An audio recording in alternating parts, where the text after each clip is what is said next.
Buenas noches a todos, muchas gracias por acompañarnos hoy, bienvenidos al Ateneo del Club Universitario de Buenos Aires. Hoy tenemos el agrado de tener con nosotros a Eduardo Zimmermann, quien nos va a hablar sobre la Corte Suprema y el orden político en el siglo XIX. La charla analiza el papel de la Corte Suprema y los jueces federales cumplieron en la definición del orden político argentino durante el siglo XIX, enfocándose especialmente en el desarrollo de mecanismos de protección de derechos individuales y de limitación de la autoridad en el conflictivo contexto de las rebeliones provinciales del período. Voy a hacer un currículum muy breve de Eduardo Zimmermann, pero creo que con estos tres puntos queda claro el nivel y la categoría de quien nos va a hablar hoy. Eduardo Zimmermann es historiador argentino y recibió su doctorado en Historia Moderna en la Universidad de Oxford. Es actualmente director del programa de posgrado en Historia de la Universidad de San Andrés y es miembro de número de la Academia Nacional de Historia. Lo recibimos con un aplauso. Muchísimas gracias, Eduardo.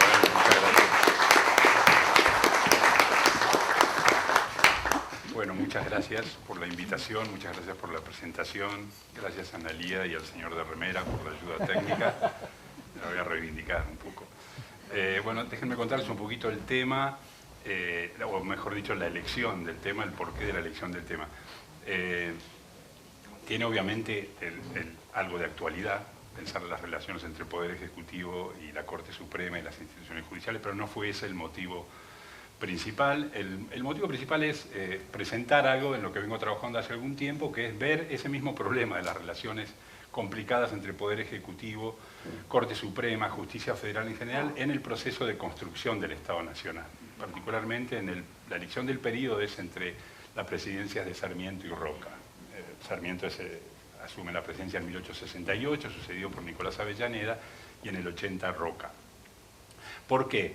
Porque hay una especie de pintura de ese proceso de construcción del Estado Nacional que, muy resumidamente y tal vez de manera muy simplificada, cuenta la historia más o menos así. Después de la batalla de Pavón, en la que Mitre derrota a Urquiza, el proyecto liberal porteño de Mitre se impone sobre el interior del país, subordinando a las provincias y sometiéndolas casi por la fuerza a aceptar un proyecto político determinado, la agenda, digamos, del Partido Político Liberal porteño. Ese relato, que como digo, esta es una versión muy simplificada y muy resumida de ese relato, en general le presta poca atención al papel que las instituciones jugaron en el proceso de construcción del Estado Nacional. Es decir, el proceso de construcción del Estado en esos años de la organización nacional parece reducido a un ejercicio de fuerza militar, a lo sumo de fuerza militar combinada con negociaciones políticas. Mi idea en esta investigación era retomar cosas que otros historiadores han hecho. Un historiador norteamericano en particular se llama Jonathan Miller, que estudió precisamente la manera en la que la Corte Suprema y la Justicia Federal jugó un papel importante en ese proceso de construcción del Estado Nacional. Y mi idea es rescatar precisamente el papel que la Corte tuvo como defensa de garantías individuales, el papel que cumplió la Corte, dice Miller en uno de sus trabajos, o la consecuencia positiva que la participación de la Corte y de la Justicia Federal en ese proceso tuvo, según Miller, es el de haber introducido lo que él llama un espíritu de moderación política. La Corte defendiendo las garantías civiles de ciudadanos no involucrados en las revueltas provinciales, pero que también habían sido acusados, o otorgando incluso garantías a los rebeldes, que son llevados a juicio, introdujo un espíritu de moderación política. Mi idea es que además de ese espíritu de moderación política, ese papel de la Corte fue clave en definir el orden político que se estaba queriendo asentar durante los años de la organización nacional. Es decir, ese orden político era entonces una combinación, es lo que yo intento mostrar, de el ejercicio de autoridad, que sobre todo en la presidencia de Sarmiento, como vamos a ver, fue llevado adelante muy firmemente, de otorgar al Ejecutivo Nacional facultades muy amplias para reprimir las rebeliones provinciales en el interior del país, pero que también estaba definido por esa participación de la Justicia Federal en la protección y en la defensa de las garantías de los ciudadanos involucrados en esos hechos. Déjenme ver si esto se cae ahí también, sí. Bueno, déjenme primero empezar con 3 citas. Leer citas es muy aburrido, esa es la mala noticia. Voy a leer 3 citas. La buena noticia es que son 3 citas de Sarmiento, que siempre vale la pena escuchar. La primera es un relato que Sarmiento hace del momento en que él asume la presidencia. Mitre le entrega el mando. Sarmiento es el primer presidente elegido en la República Argentina unificada. Después de Pavón, Mitre es el presidente, pero la primera sucesión presidencial, mejor dicho, no el primer presidente elegido. La primera sucesión presidencial se da con la elección de Sarmiento en 1868. Una elección reñida. Sarmiento no era el candidato de Mitre para la presidencia, logra sin embargo triunfar y llega a este momento en el que Mitre le entrega el mando. Perdón, acá me pasé en una... Esta era, ¿no? Ahí está. El primer acto administrativo del señor Sarmiento fue, según La Nación Argentina, que era el diario de Mitre, pedir silencio a los espectadores en el Congreso. El último del general Mitre en el fuerte, al entregar el bastón, fue ordenar repetidas veces silencio a la muchedumbre de muchachos y curiosos que se apoderaron de la Casa de Gobierno. El pobre presidente, Mitre en este caso, apretado contra la mesa, con menos respeto que si fuera un changador, extendía los codos para mantenerse de pie en medio de las oleadas de gente apiñada, estrujada, empujada por otras oleadas que subían las escaleras. Trepada sobre los sillones del salón de recibo, sobre las mesas y las chimeneas, con gritos y estrépito de vidrios de puertas y ventanas que hacía trizas la muchedumbre. Falta de autoridad en el gobierno y, por consiguiente, falta de respeto en el pueblo. No había guardias ni policía y donde la había, la muchedumbre está habituada a atropellarla y burlarse de ella. Todo la obra de 6 años de populacherío. Varias cosas interesantes en la cita. El primero es la radiografía del acto en sí. Una casa de gobierno desbordada por gente que entra, rompe ventanas y puertas, y señal para Sarmiento irrefutable de la falta de orden y de autoridad. La administración Mitre ha sido para Sarmiento un sinónimo de populacherío, haber permitido esta especie de explosión de fuerzas populares tras su espíritu liberal y republicano, que han desarmado toda noción de autoridad y de orden. Entonces, ¿por qué empiezo con esta cita? Porque esto es una clave para entender muchas de las cosas que la administración Sarmiento va a desarrollar durante la presidencia, que es la agenda de reconstrucción de la autoridad. Y esa agenda de reconstrucción de la autoridad va a tener principalmente que enfrentar los desafíos de las rebeliones provinciales, como vamos a ver a continuación, pero además Sarmiento va continuamente a reflexionar sobre los peligros de estas expresiones populares desbordadas, sobre los peligros de una prensa militante que desprestigia la figura presidencial. En varias dimensiones, Sarmiento va a reflexionar sobre la necesidad de que la construcción del orden político vuelva, como primer paso, a ordenar y a imponer una idea de autoridad que se ha perdido. Segunda cita. Sarmiento también ahora dando el primer discurso de cierre de sesiones del Congreso, el discurso de clausura de 1868. Y le habla al Congreso.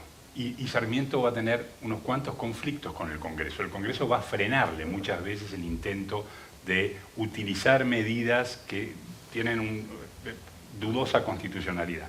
Es necesario curar en el interior del país una dolencia social, el bandolerismo que, disfrazándose con nombres políticos, mantiene en alarma constante 4 provincias. Procuraré poner en ejercicio los poderes que las constituciones y las leyes confieren a todo gobierno, a fin de conservar tranquila esta parte de la República. Esta frase es importante. Es necesario que una interpretación más recta del espíritu y de los propósitos que animan nuestra ley fundamental venga a demostrar de un modo práctico que ella hecha ha sido precisamente para realizar las condiciones esenciales de la sociedad humana, la seguridad de la propiedad, de la vida, del honor y la parte de la felicidad a que cada hombre tiene legítimo derecho. Sarmiento reclama una interpretación más recta del espíritu y de los propósitos que animan nuestra ley fundamental. Es decir, le dice a los miembros del Congreso, tenemos un desacuerdo. Yo creo que la Constitución debe ser leída de una manera que ustedes a veces no la están interpretando. Y eso va a ser una parte importante de las discusiones a las cuales me quiero referir. Finalmente, tercera y última cita de Sarmiento. Unos años después, en el 70, le escribe a su amigo Manuel Montt, presidente chileno: creíamos que con el Chacho había terminado este desorden social, más bien que político, y ahora lo tenemos en el Entre Ríos, a los márgenes del Plata, donde comenzó hace 60 años con Ramírez y Artigas. Ahora es López Jordán. Fue el Chacho Peñalosa, ahora es López Jordán el 70. Puede imaginarse mi disgusto al tener que luchar con dificultades de este origen y carácter. no obstante que toda la República se mantiene quieta, lamentando este contratiempo que retarda y esteriliza los halagos comprendidos y desperdicia las rentas. La República no estaba tan quieta. Parte del problema es que las rebeliones provinciales se repiten una y otra vez. Primero en el 63, el Chacho Peñalosa, cuando Sarmiento tiene un primer desacuerdo con la manera en la que se entienden algunos de los mecanismos de la Constitución. Sarmiento, como gobernador de San Juan, quiere imponer el estado de sitio en la provincia. El ministro del Interior, Guillermo Rawson, le recuerda que por la Constitución no puede un gobernador de provincia imponer el estado de sitio, y hay toda una disputa alrededor de cómo se debe interpretar eso. Felipe Varela, Ontiveros en el 65, Aurelio Salazar, las rebeliones del 66 y 67 muy activas. Felipe Varela nuevamente, Juan Sá, Videla, las rebeliones sucesivas de López Jordán del 70 al 73, incluyendo el asesinato de Urquiza. En el 74, Mitre se levanta contra el presidente Avellaneda, nuevamente en el 76 López Jordán, y podríamos terminar con la última gran rebelión de la provincia de Buenos Aires contra el gobierno nacional, el levantamiento de Carlos Tejedor, derrotado eventualmente por Roca. Es decir, hay una serie de rebeliones puestas además en un contexto internacional complicado. El inicio de la guerra del Paraguay en el 65 es una fuente de descontento. Muchas de las rebeliones provinciales están alimentadas de ese descontento. La negativa a los reclutamientos para ir a pelear a la guerra del Paraguay. La guerra hispano-peruana, la toma de las Islas Chincha por España, la participación de Chile en esa guerra y el deseo de Cuyo de ayudar a Chile en esa participación. Entonces, derrocar a las autoridades oficiales en Cuyo y ayudar a Chile es otra de las banderas que los rebeldes van a lanzar. Respuestas de Sarmiento. Ustedes saben que cuando fue elegido presidente, Sarmiento era ministro plenipotenciario en los Estados Unidos. En los años 67 y 68, tras la guerra de secesión americana, Sarmiento está ahí y ha quedado fascinado con la experiencia de ver de cerca lo que la administración de Lincoln ha hecho durante la guerra de secesión y tras la guerra de secesión, durante lo que se llamó el periodo de reconstrucción. Sarmiento estaba fascinado con los Estados Unidos desde antes. En el año 47, después de escribir el Facundo, viaja por los Estados Unidos y le escribe al Alsina diciendo: esto es una especie en el orden político nuevo, o sea, un experimento completamente nuevo, tenemos que cambiar todos nuestros modelos. Si creíamos que Francia era nuestro modelo de desarrollo político, son los Estados Unidos. Ese es como el primer Sarmiento en su contacto con los Estados Unidos a mediados del siglo. 20 años después, en los 60, es una nueva oleada de renovación de teoría política, que es la administración Lincoln y las cosas que el ejecutivo de Lincoln hace durante la guerra. Y Sarmiento escribe desde Estados Unidos, antes de volver, antes de ser elegido presidente, interpretando lo que Lincoln ha hecho en la guerra de secesión. El Ejecutivo debe contar con amplias facultades para enfrentar los levantamientos provinciales, incluyendo la imposición de la ley marcial en las provincias sublevadas, mientras dure la rebelión armada, sin que esto altere el sistema federal ni estorbe como consecuencia asegurar la permanencia en las instituciones.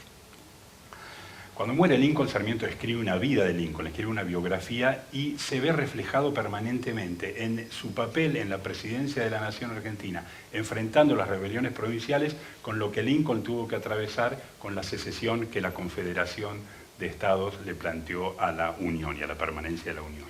Y él cree que así como Lincoln impuso ley marcial, suspendió el habeas corpus y muchas de sus decisiones fueron discutidas en sede judicial y caracterizadas como inconstitucionales, él cree que a él le va a pasar lo mismo. Él tiene que enfrentar las rebeliones demandando mayores facultades y esperando que la lectura de la Constitución sea la que él quiere y no la que otros han dado hasta ese momento.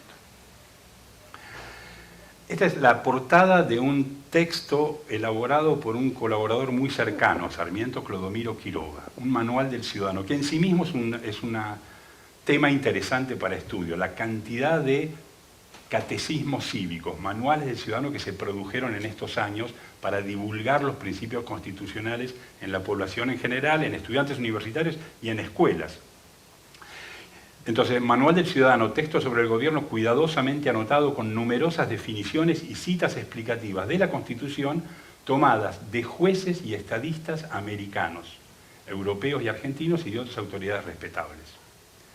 Y explica Quiroga, durante la reconstrucción, el periodo posterior a la Guerra Civil, cuando hay que hacer una intervención militar de la Unión sobre los estados del sur rebeldes, durante la reconstrucción quedó establecido que el poder nacional de reprimir y quebrar la rebelión y la obligación de garantir la forma republicana traen aparejado el derecho de no reconocer gobierno alguno de Estado como legal, sino a los que estén en armonía con la nación.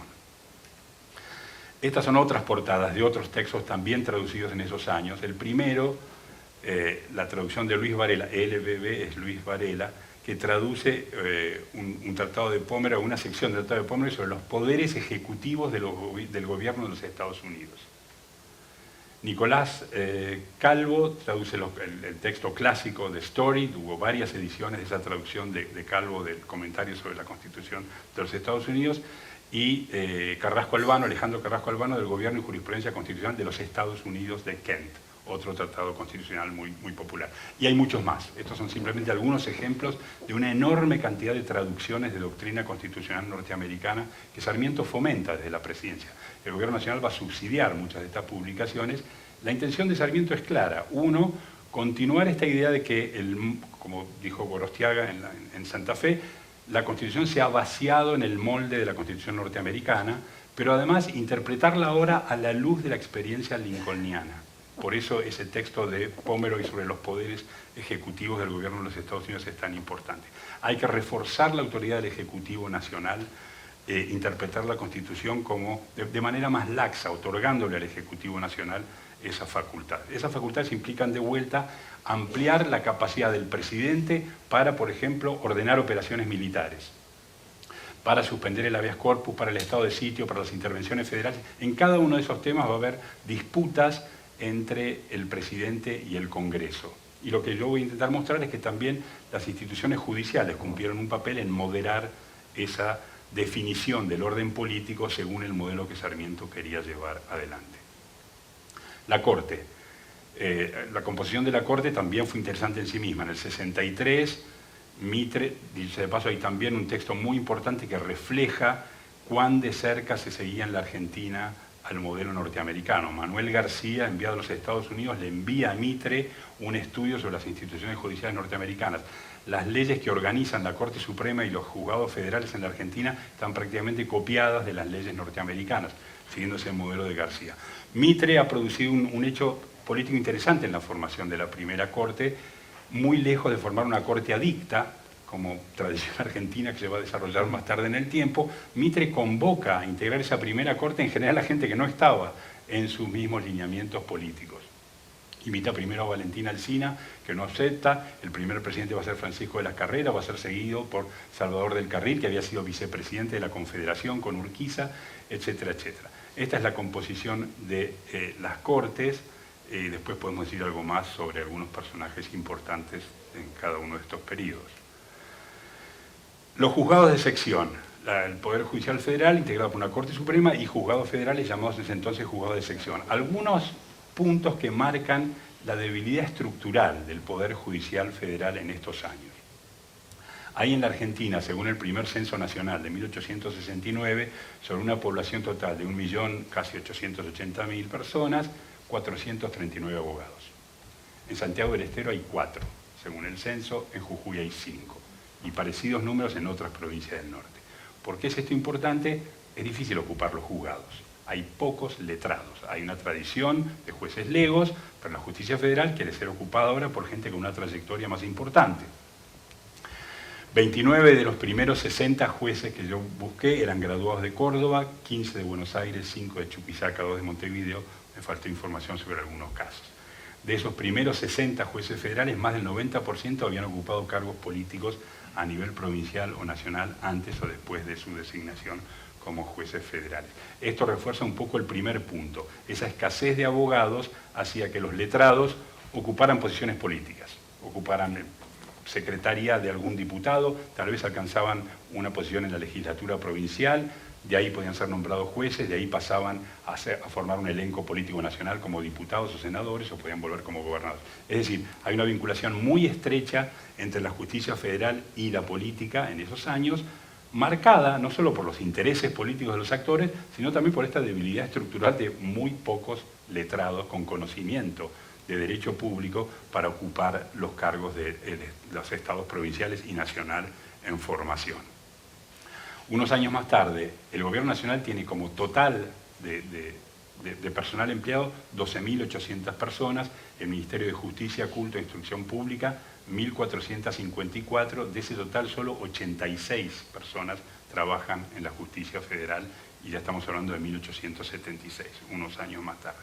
Entonces hay una serie de rasgos de la justicia federal que marcan cierta debilidad estructural que tiene consecuencias bastante concretas para los jueces en sí. Hay una enorme correspondencia en las memorias del Ministerio de Justicia en la que se apilan los relatos de los jueces federales que cuentan cómo han tenido que abandonar la provincia ante el avance de los rebeldes o han tenido que negociar con los rebeldes. El juez Palma de Mendoza va a tener que enfrentar un juicio político por haber negociado con los rebeldes, va a ser luego acusado de haber sido cómplice de la rebelión. Están en posiciones precarias, materiales, hay muy poca plata, como vamos a ver ahora, hay escasez de hombres y eso marca debilidades estructurales fuertes para el papel que los jueces van a tener que cumplir como representantes del Estado Nacional en las provincias enfrentando las rebeliones. Escaseces materiales, digamos. Esto es la plata. El Ministerio recibe poco menos del 5%. Durante casi todo el periodo, las columnas reflejan las tres áreas del Ministerio de Justicia, Culto e Instrucción Pública. La J es Justicia, la E Educación, la C Culto. Es interesante los saltos que se ven a partir de la presidencia de Sarmiento en 1868. Fíjense cómo dentro de la partida del presupuesto, cómo crece las partidas dedicadas a la educación a expensas de la reducción en culto y de la reducción en justicia. Del 68 al 69 se pasa del 46% al 54% para educación, justicia cae del 23 al 16%, culto cae del 21 al 15%.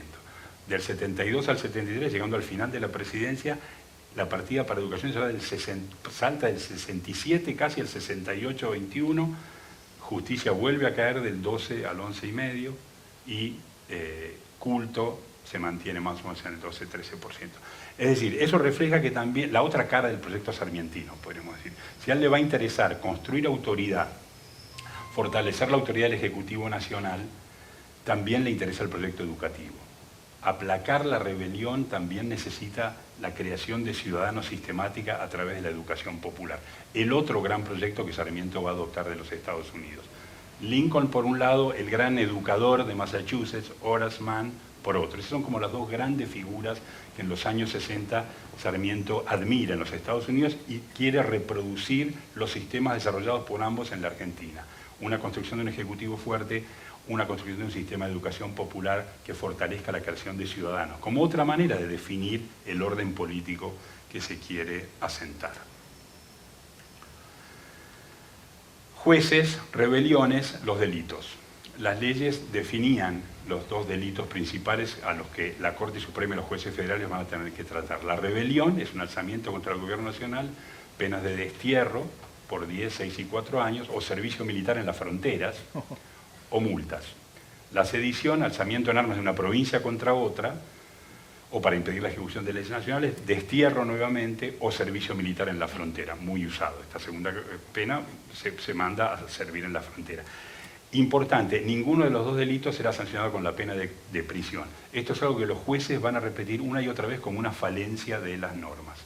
Al no poder ponerlos presos, los rebeldes se volvían a escapar, se iban de la frontera, volvían a integrar bandas y volvían a poner en peligro la seguridad de los jueces. Es decir, hay una debilidad estructural marcada por escasez de recursos humanos, pobreza en términos materiales, de recursos económicos, y también del marco legislativo con el cual operaban los jueces. Y los jueces marcan una y otra vez en las memorias del Ministerio esas fallas estructurales, podríamos decir.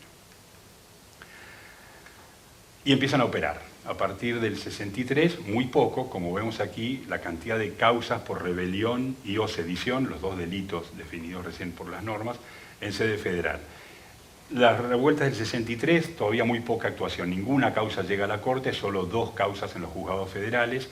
Lo mismo en el 65, a partir del 67, 68 en adelante, esto explota. Hay una enorme cantidad de causas. Sarmiento se va a quejar ya como presidente que la Corte y los jueces no dan abasto para atender la cantidad de causas que tienen por rebelión y sedición. Entonces va muy en aumento.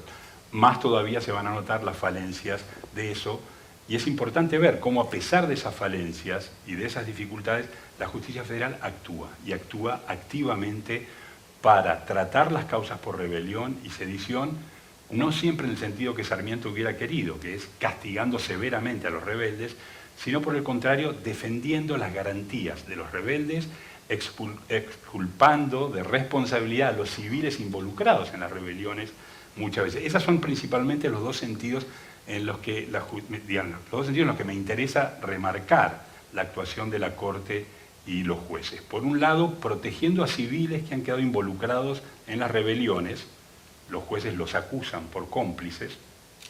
Por otro lado, otorgando garantías a los rebeldes que han participado activamente en las rebeliones.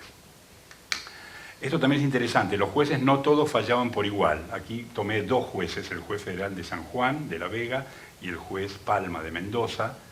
Fíjense la diferencia, el juez de La Vega, mucho más activo, tomé en esos años 21 causas y las condenas que el juez de La Vega da fueron revocadas en 14 oportunidades por la Corte. La Corte dio vuelta 14 condenas que el juez de La Vega había dado. Palma, más moderado. Esto, bueno, si quieren hablamos un poco más de eso más adelante. Era simplemente tomar dos casos para contrastar que no todos iban en la misma dirección ni fallaban de la misma manera todo el tiempo, digamos. Estos son solamente 2 años, ¿no? 68 y 69. Entonces vamos a ver algunas sentencias que reflejan para mí esos dos sentidos en los que yo decía la Corte y los jueces federales colaboraron en la definición del orden político que se quería asentar. Lo primero es la discusión sobre si los civiles involucrados en una rebelión eran cómplices o eran víctimas de la rebelión. ¿De qué tipo de cosas estamos hablando?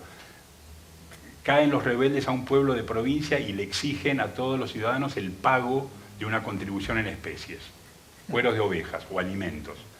El entregar eso los hacía cómplices o los hacía víctimas de la revolución. Son varios casos muy parecidos. En este primero, el juez de La Vega de San Juan, en una de las condenas que fue revocada por la Corte, dice: no solo las fuerzas en campaña sostienen una rebelión y sirven a los fines de ella, sino que también los que cooperan al afianzamiento de la situación por ella creada, preparando u organizando elementos de los revolucionarios, sosteniendo o apoyando a las autoridades establecidas bajo su influencia y proporcionándole recursos de cualquier especie o coadyuvando de cualquier otro modo. El juez federal dice: estos vecinos, el señor Burgoa en este caso, es un cómplice, ha participado de la rebelión, aunque sea de manera pasiva, ayudando a los rebeldes. La Corte va a revocar el fallo y va a decir: no es así, son víctimas de la rebelión, no pueden ser considerados cómplices por ese hecho. El temor, el miedo, la inseguridad, la situación extraordinaria de enfrentar la rebelión los hace víctimas, no cómplices de la rebelión. Segundo, comerciantes de San Juan,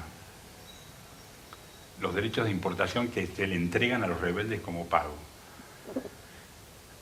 Nuevamente la Corte revoca una sentencia del juez de La Vega y dice: los ciudadanos que habitan un pueblo abandonado involuntariamente por su gobierno legítimo, que no ha podido resistir la usurpación, no permanecen sujetos a las mismas obligaciones que cuando se hallaban protegidos por aquel. En este caso, los ciudadanos recobran su primitiva libertad y tienen derecho para buscar su seguridad y conservación por todos los medios a su alcance. La Corte nuevamente desarrolla una especie de doctrina de protección de los civiles involucrados en estos hechos. No les queda más remedio que por cualquier medio buscar la seguridad. Y el papel de la justicia es amparar esa búsqueda de la seguridad, no condenarlos por haber buscado la seguridad. Una vez más, importante para la definición del orden político que se quiere establecer. La autoridad a cualquier precio, la represión de las rebeliones a cualquier precio, no. La justicia va a decir: los ciudadanos tienen garantías y es el papel de la justicia proteger esas garantías, sobre todo en esas situaciones de emergencia producidas por las rebeliones. Y la segunda dimensión que yo mencionaba es el otorgamiento de garantías a los rebeldes. Bueno, ¿qué pasa entonces cuando juzgamos a los rebeldes en sí? Aquí Sarmiento, por decirlo mal y pronto, quería mano dura. Sarmiento ya había dado muestras que le gustaba la mano dura al enfrentar a los rebeldes. Está esa famosa carta de "no escatime sangre de gauchos", mano dura, le escribe a Mitre diciendo: no hay otra salida que enfrentarlos de esa manera. El general Rivas, uno de los arietes militares de Sarmiento, se enfrenta al juez Apolinario Ormaechea en Salta, pidiendo se le entreguen para ser juzgados por jurisdicción militar los rebeldes que han colaborado con Felipe Varela. El juez Ormaechea se niega y dice que entre los males necesarios legitimados por las exigencias de la guerra figura el de ser juzgados militarmente los enemigos, calificándose esto de un verdadero mal, porque con ese procedimiento se restringe notablemente la libertad de la defensa y varias otras garantías que en el procedimiento ordinario se concedería con toda amplitud a los procesados. También los rebeldes tienen que ser defendidos con las garantías que se supone la Constitución otorga. Y el juez Ormaechea continúa en un largo fallo tratando, digamos, el general Rivas no es que se queda quieto, va a insistir, le vuelve a escribir al juez que entregue a los reos para ser juzgados militarmente. Y Ormaechea continúa: el objeto de la guerra no es traer la anormalidad a la sociedad, como sería la de privar sin objeto de sus jueces y juicios naturales a los enemigos prisioneros, sino restablecer la normalidad, cercenando lo más posible los rigores de la guerra, atendiendo a que el estado de guerra es tan frecuente en esta república que casi es su estado permanente. Esas interpretaciones restrictivas de la jurisdicción militar derivada del estado de guerra son aún más necesarias. El estado de emergencia, el estado de guerra, no disminuye la necesidad que los jueces intervengan, la refuerza doblemente. Es más necesario en lo que entendemos debe ser la definición del orden político en el que se quiere vivir, que la justicia intervenga durante el estado de emergencia, para evitar que de otro modo se verifique lo que tan juiciosamente apunta el fiscal: el silencio de la jurisdicción federal ordinaria y de las leyes relativas y el establecimiento completo de la jurisdicción militar por sí sola. La competencia del juez Ormaechea fue confirmada por la Corte pese a la insistencia en contra del general Rivas, que una y otra vez iba a mantenerse crítico de esa situación. Entonces, son muchos los casos, no voy a repetir muchos más, hay muchos casos más en los que en esas dos dimensiones, sea la protección de los derechos civiles de los involucrados pasivamente en las rebeliones o en el tratamiento y en la defensa de la competencia de la justicia federal para tratar a los rebeldes, operaron los jueces federales y la Corte. También la Corte atenuó muchas sentencias, redujo las penas de servicio en las fronteras, por ejemplo. Esto es lo que Miller llama la introducción de un espíritu de moderación. Moderó el ansia de venganza, digamos, que los jueces podían llegar a aplicar, bajando las sentencias. Entonces, y ya voy terminando, ¿por qué me parece importante esto? Algunos años después, Marcelino Ugarte, juez de la Corte Suprema de Justicia, volvía a reflexionar sobre el papel que la Corte había tenido en esto. La Constitución se ha dictado para dar a los ciudadanos garantías, se ha dictado para poner un término a la revolución. Y en nombre de la Constitución no puede hacerse lo que se hacía en nombre de la revolución, que la Constitución ha querido terminar. Constitución y revolución son los dos polos que definen el orden político. Podemos vivir permanentemente en un estado de revolución y represión de la revolución, otorgando facultades que exceden lo que en un orden político normal se puede desear, o podemos usar la Constitución como un medio de volver a la normalidad. Sarmiento interpretaba que la lectura de la Constitución debía ser tal que le otorgara al Ejecutivo Nacional mayores facultades. La Corte y los jueces en muchos de estos casos redefinen esa idea. Leer la Constitución como un instrumento por el cual se construye autoridad, pero también por el cual se vuelve a la normalidad, protegiendo las garantías de los ciudadanos, atenuando las penas y defendiendo también las garantías de los rebeldes mismos. Fuera para, como dice Miller, introducir un espíritu de moderación en la política del momento o para contribuir a definir ese orden político que se estaba sentando en esos años. ¿Quiere esto decir que nunca hubo excesos en el tratamiento de los rebeldes? No. Hubo muchos casos en los que efectivamente los militares se llevaron la suya, hubo ejecuciones, hubo tratamiento de apartamiento de jueces, pero en estos intentos, no escasos, porque fueron unos cuantos casos, en los que los jueces, enfrentando y superando todos los obstáculos y dificultades de las que yo mencionaba, esas debilidades estructurales que el sistema tenía, cumplieron ese papel, fueron una parte importante en la definición de ese orden político. Ese orden político va a terminar definiéndose unos años más tarde. En 1880, en ese último levantamiento de la provincia de Buenos Aires contra el gobierno nacional por la federalización de la ciudad de Buenos Aires, el gobernador Tejedora, con la Guardia Nacional de Buenos Aires, va a enfrentar al Ejército Nacional, va a ser derrotado, la candidatura del general Roca lo lleva a la presidencia y comienza una nueva etapa de definición del orden político. Roca va a producir unos cuantos cambios que institucionalmente van a centralizar aún más la autoridad en el Ejecutivo Nacional. Uno no menor va a ser la eliminación de las milicias provinciales, que habían sido una herramienta para muchas de esas rebeliones provinciales. Se abre ahí otra etapa. Me interesaba a mí en estos años anteriores, durante los años de la Organización Nacional, rescatar ese papel que la Corte y los jueces habían tenido en moderar o atenuar la otra interpretación de la Constitución que Sarmiento, inspirado por esa experiencia de Lincoln y la Guerra de Secesión, le había dado a la definición del orden político. Un orden que debía, sobre todo, reintroducir nociones de autoridad y defensa de las facultades del Ejecutivo Nacional. Bueno, paro acá por si podemos conversar un poco.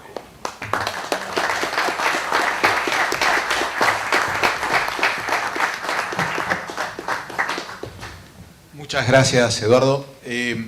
Ahora está abierto a preguntas. Yo se me ocurren varias preguntas. Dos de ellas es, ¿de qué manera, si es que sucedía, Sarmiento presionaba, o el Ejecutivo presionaba sobre la justicia? Porque me parece que puede ser actual. Y en el contexto de lo que vos dijiste, noté que el juez de San Juan era especialmente propenso a juzgar con mano dura, digamos, si eso tiene que ver justamente por algún vínculo con, si lo sabés, no lo sé, con Sarmiento. No sé si es correcta mi interpretación, pero por ahí. Sí, sobre lo primero, bueno, vías directas y vías indirectas. Una es correspondencia. Hay cartas directas, hay circulares de Sarmiento a los gobernadores, hay circulares a jueces. Sarmiento debía cuidar la forma también, no podía aparecer públicamente interviniendo. Y las vías directas, hay algunas de esas cartas y circulares en las que explícitamente Sarmiento dice qué es lo que debiera estar pasando. Y lo otro son las manifestaciones públicas de Sarmiento. La presentación de proyectos de ley en el Congreso, el pedido de ampliación de sus facultades, el rechazo a los intentos en el Congreso para regular y moderar las facultades del presidente, por ejemplo, en la intervención federal. Hay varios episodios en los que se mezcla lo que podemos llamar la discusión doctrinaria sobre cómo interpretar la Constitución con la discusión política. Es decir, Mitre y Sarmiento han roto lanzas ahora. Entonces hay enfrentamiento político. Mitre va a estar continuamente bloqueando algunas de las iniciativas que Sarmiento quiere llevar adelante en esa materia. Sarmiento va a hacer públicos esos desacuerdos. Entonces hay una manera de intervenir en el debate, no secreta a través de correspondencia, sino pública, en el Congreso, en los discursos. Sarmiento va a acusar continuamente antes de 1870 La Nación Argentina, el diario de Mitre, después convertido en La Nación, a la que acusa continuamente de ser el instrumento de ese desorden populachero, como lo llamaban en esa primera cita, de estar continuamente desgastando la autoridad presidencial y bloqueando esos intentos de ampliar esas facultades de parte de Sarmiento. Así que sí, yo diría vías directas e indirectas, muchas probablemente no las conocemos, porque tienen que ver con, digamos, la parte secreta de la política. Y sobre la pregunta del juez de la Vega, no, es una pregunta que yo me hice más de una vez y que todavía no pude responder. Si había una vinculación personal con Sarmiento por San Juan, yo creo que obedece más a que San Juan es uno de los núcleos de rebelión muy, muy fuerte. Entonces hay una especie de reacción primaria casi del juez, pero la vinculación por San Juan con Sarmiento es una muy buena observación y todavía no lo encontré, digamos. No quiero acaparar, pero una pregunta más mía es, recién nombraste 3 factores que me parecen interesantes: el Poder Ejecutivo, la justicia federal y los medios de prensa. Y si vos en esto ves algo que se pueda rescatar para la Argentina hoy, digamos. Sí, bueno. Es muy interesante y daría para otra presentación pensar algo mismo sobre la prensa en estos años. La prensa, digamos, yo no dije nada todavía sobre y tal vez alguna pregunta venga por ese lado, el papel de la Corte o la justicia en la definición del orden político también se podría decir algo sobre las elecciones, por ejemplo. Es decir, ¿por qué los jueces no están interviniendo en casos de fraude electoral, cuando son muy públicos y notorios? Los jueces algunas veces van a decir algo sobre eso, también van a decir algo sobre la prensa y los delitos de prensa y de expresión pública. La prensa cubre un papel clave en una idea de representación política amplia, y esto varios historiadores han analizado eso. En un sistema político en el que a veces el acto del voto está un poquito teñido por operaciones de fraude o de manipulación o de bajo nivel de participación electoral, la prensa es un canal de representación política también. Hay una amplísima libertad de prensa, todos los políticos tienen diarios propios. Ramón Cárcano le escribe a Juárez Selman unos años más tarde diciéndole: usted tiene que abrir un diario, tenga un diario y se va a lanzar a la política, porque el diario es a un político como el facón para un gaucho pendenciero. Es la herramienta que necesita si va a meterse en ese ruedo, usted tiene que tener un diario. Entonces los diarios son por un instrumento partidistas, pero también son, para citar a La Nación, tribunas de doctrina, como le gustaba presentarlo a Mitre. También son ámbitos donde se discuten ideas. Lo que pasa con Sarmiento y La Nación es que no le gustan las ideas que La Nación defiende en ninguno de los dos puntos. Partidista, porque es el órgano del mitrismo, al cual Sarmiento ahora se ha alejado, y doctrinariamente porque tiene una interpretación del liberalismo y de la democracia liberal que Sarmiento considera excesiva, que Sarmiento considera ha debilitado la construcción de la autoridad en ese Estado Nacional que se está construyendo. Entonces lo va a atacar de esas dos maneras. Hay otros diarios, Sarmiento está en el Diario Nacional, entonces, trasladado hoy. Claro, por supuesto, esas tres esferas, el Congreso, la justicia, la prensa, la opinión pública, la movilidad y las elecciones, todo debiera volver a ser parte de redefinir la complicada situación institucional argentina de hoy. También este es otro país, o sea, extrapolar muy directamente las cosas que se dicen acá a hoy es complicado. Son países distintos, son mundos distintos, con preguntas distintas que contestar. Pero claro, hay reflejos y ecos de cosas que se hablan acá que uno dice resuenan hoy, digamos, ¿no?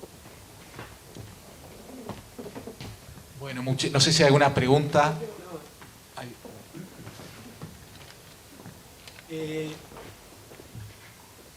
La postura de Mitre y Sarmiento en las revoluciones provinciales, ¿era la misma? En cuanto a la idea de la represión y... No, a ver, en algún punto sí, en el sentido que ambos quieren defender la autoridad del gobierno nacional frente a las rebeliones provinciales. Voy un poquito para atrás, pongo de contexto la manera en la que los Estados Unidos son un espejo en la que los dos tienden a mirarse. Cuando se sanciona la Constitución del 53, Buenos Aires no acepta ese texto, se produce una secesión también en la Argentina y el Estado de Buenos Aires es de una constitución propia. Vienen varios años de separación, la Confederación Argentina con su capital en Paraná, liderazgo político Urquiza, y la Constitución del 53, el Estado de Buenos Aires con la Constitución del 54 separado. Negociaciones diplomáticas, enfrentamientos militares, bloqueos económicos, la cosa se está resolviendo entre la batalla de Cepeda y la aceptación de Buenos Aires de conversar con la Confederación, la aceptación de la Confederación de que Buenos Aires se reintegre si en una convención constituyente ad hoc se aceptan las reformas al texto del 53 que Buenos Aires proponga. Las reformas que Buenos Aires va a proponer acusan al texto del 53 elaborado por Alberdi, y para ese momento Alberdi y Sarmiento también, ya han roto lanzas. Alberdi es una especie de intelectual orgánico de la Confederación, Sarmiento está integrado al Grupo de Buenos Aires. Las reformas son redactadas básicamente por Mitre, Sarmiento, Vélez, un grupo muy chico, en Buenos Aires. Esas reformas tienden a descentralizar cosas que Alberdi había centralizado. En el texto del 53, el Congreso Nacional podía revisar y vetar las constituciones provinciales. El Congreso Nacional podía llamar a juicio político a los gobernadores de provincia. La Corte Suprema de Justicia podía intervenir en los conflictos entre poderes provinciales. Todos esos instrumentos puestos en manos de un gobierno nacional, en manos del interior, a Buenos Aires le hacían mucho ruido. Entonces Buenos Aires quiere quitarle al gobierno nacional esos elementos centralizadores. Lo logra, son aceptadas, Alberdi dice esas reformas son una revolución escondida. La justificación del Grupo de Buenos Aires es que el texto del 53 se apartó injustificadamente del modelo norteamericano y que hay que volver a descentralizar un poquito para acercarlo al modelo americano. Eso es 1860. Viene la guerra de secesión en los Estados Unidos a partir de esos años. Después de que se sanciona la reforma del 60, el modelo que supuestamente los argentinos estaban adaptando y acercándose cada vez más a él, estalla por el aire con la guerra de secesión. Para el 63 el modelo ahora es distinto, es cómo enfrenta el gobierno de la Unión en los Estados Unidos la secesión de las provincias en rebelión, de los estados confederados. Esto es lo que Sarmiento lee y ve. Y Mitre está de acuerdo en que la autoridad del gobierno nacional debe ser defendida y debe atacarse a esos rebeldes provinciales. Sarmiento va más allá de lo que Mitre quería hacer. Y de vuelta, ahí aparece la discusión, cuánto es convicción doctrinaria de cómo interpretar la Constitución y cuánto es separación personal de dos políticos que interpretan que su convicción es la que debe prevalecer sobre la del otro y que se enfrentan políticamente. De vuelta, en la elección del 68 Sarmiento no es el candidato de Mitre. Mitre quería que su ministro, Rufino de Elizalde, fuera presidente. Sarmiento enfrenta además la candidatura de Urquiza, logra armar una coalición nueva. Si uno lo mira en el largo plazo, además, lo que empezamos a ver es el corrimiento del eje político de Buenos Aires hacia el interior. Sarmiento es un poquito una figura de transición que combina su acercamiento al grupo de Buenos Aires a comienzos de la década del 60, pero anticipa el corrimiento hacia el interior con la candidatura de Avellaneda y Roca, los dos tucumanos siguientes. Es decir, gradualmente el eje político, el peso político se va a ir corriendo de Buenos Aires hacia el interior. Esos enfrentamientos también son parte de la radiografía. Se pueden coincidir en que tenemos que sancionar la autoridad nacional, después podemos leer distinto hasta dónde llegamos y además nos vamos a enfrentar políticamente y nos vamos a ir separando cada vez más. Yo creo que eso es un poco lo que define la dinámica entre Mitre y Sarmiento. Cuando Sarmiento está terminando su presidencia, además, Mitre se convierte ahora en un rebelde. Mitre se convierte en una de las figuras a las que hay que enfrentar. Se levanta contra el presidente electo Avellaneda. Hay un libro muy lindo de un historiador ahora contemporáneo, Eduardo Míguez, que se llama Mitre Montonero. Mitre, que había luchado las montoneras del 63-64, ahora se convierte en un montonero, porque además el ejército que arma para levantarse contra Avellaneda es una mezcla muy rara. Tiene hasta indios luchando de su lado. Entonces, ese corrimiento de lo que era un proyecto inicial común, al comienzo de la década del 60, 10, 12, 15 años más tarde, son enemigos a muerte. Sarmiento no puede creer que Mitre esté haciendo eso. Y escribe en el año 74 y 75 muy duramente contra Mitre y su intento revolucionario. La derrota lo alegra, la conciliación posterior no lo convence mucho con las fuerzas mitristas, pero para ese momento ya el proyecto común se ha roto por completo, ya no queda nada, digamos, de eso. Muchísimas gracias. Te vamos a dar un presente de parte del Ateneo. Muchas gracias por tu presentación. Muchas gracias. Un gran aplauso para vos. Muchas gracias. Gracias por esto. Famoso libro que participaste. Dale. Buenísimo, muchas gracias.